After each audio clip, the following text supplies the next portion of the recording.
हरे कृष्णा दोस्तों, मैं आपका दोस्त दीपेंद्र दिरावानी शेयरिंग सेशन के 180वें सेशन में आपका स्वागत करता हूं। और आज का टॉपिक है गीता अध्याय 1 श्लोक 7 और 8।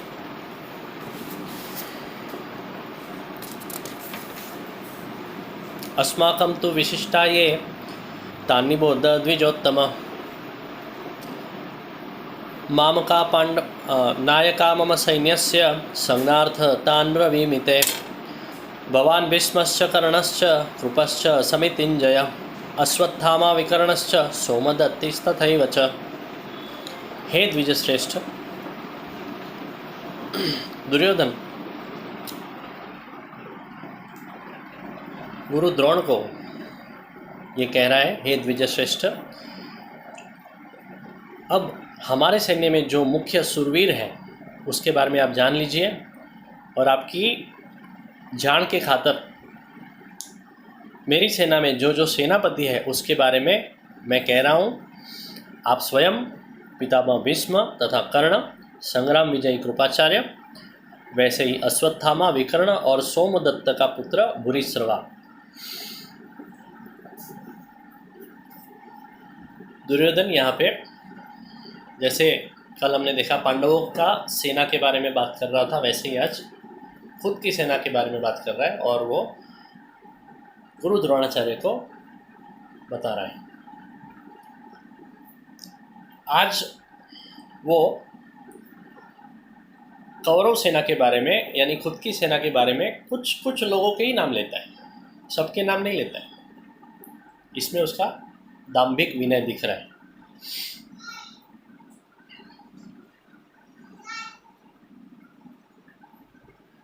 वो भगवान कह के बोलता है, गुरु द्रोणाचार्य आप खुद।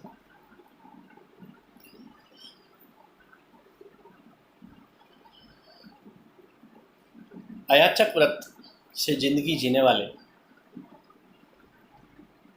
इस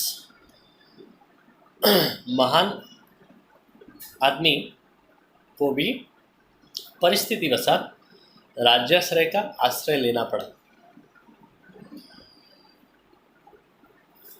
पुत्र अश्वत्थामा के प्रति आत्यंतिक प्रेम इस महामानव की कमजोरी बन गया।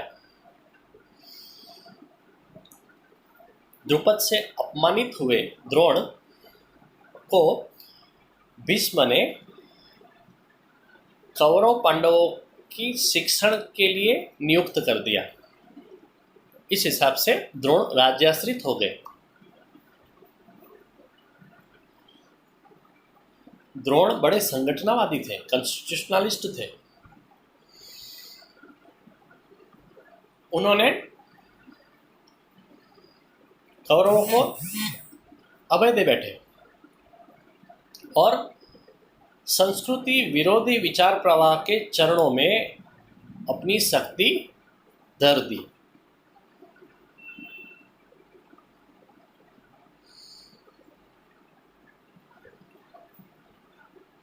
वृद्ध पिता शांतनु की काम शांति के लिए आजीवन ब्रह्मचारी रहने वाले भीष्म भी महामानव है।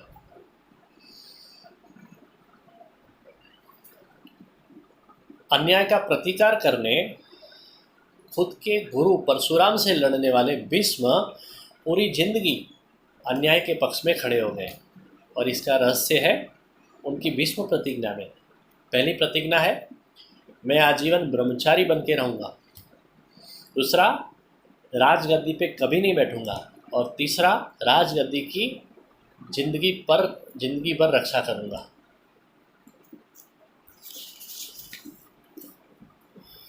तो उनकी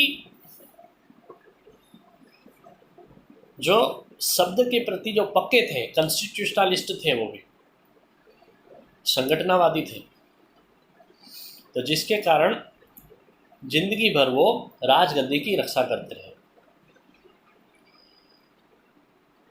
तो भीष्म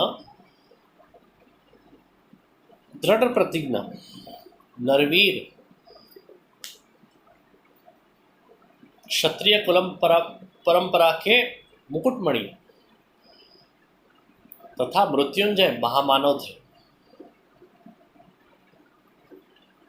और महाभारत को जिसकी वजह से वेद की मान्यता मिली, वैसे शांति पर्व और अनुशासन पर्व के प्रवर्तक भीष्म थे। कुंता का कानीन पुत्र कर्ण जन्म से ही उपेक्षित जीवन जिया है। नियति की क्रूर रमत का वो भोग बना है।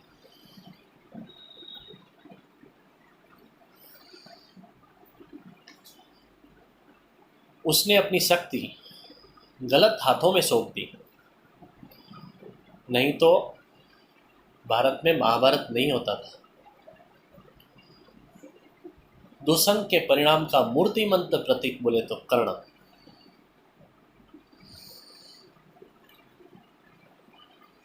उसके बाद आते हैं जयशाली कृपाचार्य। पांडव और कौरवों की प्राथमिक शिक्षण कृपाचार्य से हुआ था।